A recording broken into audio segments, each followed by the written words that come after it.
विश्व प्रसिद्ध उज्जैन महाकाल मंदिर में वीआईपी और आम भक्तों के लिए अलग अलग व्यवस्थाओं को चुनौती दी गई है। इंदौर हाई कोर्ट में अधिवक्ता चर्चित शास्त्री ने याचिका दायर कर उज्जैन कलेक्टर और मुख्य सचिव को पक्षकार बनाया है। याचिका में कहा गया कि नेताओं अफसरों को विशेष सुविधा मिलती है, जबकि दूर दराज से आने वाले भक्तों को लंबी लाइनों में खड़ा होना पड़ता है। सावन माह में भी कांवड़ यात्रियों ने व्यवस्थाओं पर नाराजगी जताई थी। मामले पर बहस पूरी हो चुकी है और हाईकोर्ट ने फैसला सुरक्षित रख लिया है। चर्चित भाई, एक पिटीशन उच्च न्यायालय में आपके द्वारा लगाई गई है, पूरा क्या मामला था, जो पिटीशन लगाई गई? हमारे द्वारा माननीय उच्च न्यायालय में एक जनहित याचिका दायर की गई। महाकाल मंदिर प्रशासन और जिला कलेक्टर उज्जैन के विरुद्ध याचिका लगाई गई थी।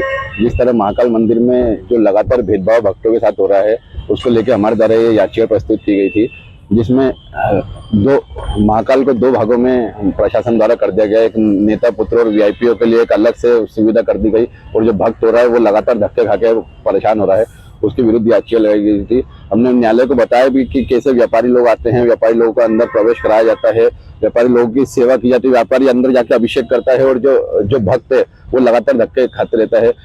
पूर्व में भी कई नेता पुत्र अंदर जाते तो वहाँ के प्रसाद मंदिर के कैमरे बंद करके उनको वीआईपी दर्शन कराए जाते हैं। तो हमारी ये जो लड़ाई थी, ये मैंने न्यायालय को बताया, ये मेरे स्वयं की लड़ाई नहीं, पूरे देश की लड़ाई है। हर आदमी के आराध्य बाबा महाकाल, और हर आदमी चाहता है कि अपने आराध्य को एक बार वहाँ पे अंदर मंदिर में जाके जल चढ़ाया जाए।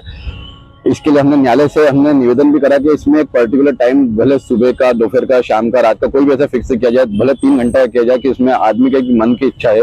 जो व्यक्ति हजारों किलोमीटर दूर से कावड़ लेकर आता है, इसी आस्था से आता है कि अपने आराध्य को आकर जल चढ़ाया जाए, उसको लगातार धक्के मुक्के होते हैं, वो लगातार परेशान होता है। तो उसकी आस्था के साथ जो छल किया जा रहा है प्रशासन द्वारा, तो हमने उच्च न्यायालय से निवेदन किया कि जो छल है ये इसको बंद करके, ये भेदभाव खत्म करके, और समानता के समान रूप से हर व्यक्ति अंदर जाके बाबा अपने आराध्य को जल चढ़ा सके, ऐसी व्यवस्था की जाए। हमने न्यायालय को बताया कि 1732 में मंदिर का निर्माण हुआ था। आज 300 साल में, ये पिछले 2 वर्षों में अव्यवस्था, 300 साल में तक कुंभ स्थित सिंहस्थ लग गए, कभी कोई अव्यवस्था नहीं हुई। 2 साल में प्रशासन की अव्यवस्था हुई है। तो हमने न्यायालय को बताया है कि जो समानता का है वो समान रूप से सबके लिए मंदिर के द्वार खोले जाएं। प्रमुख बिंदु क्या थे?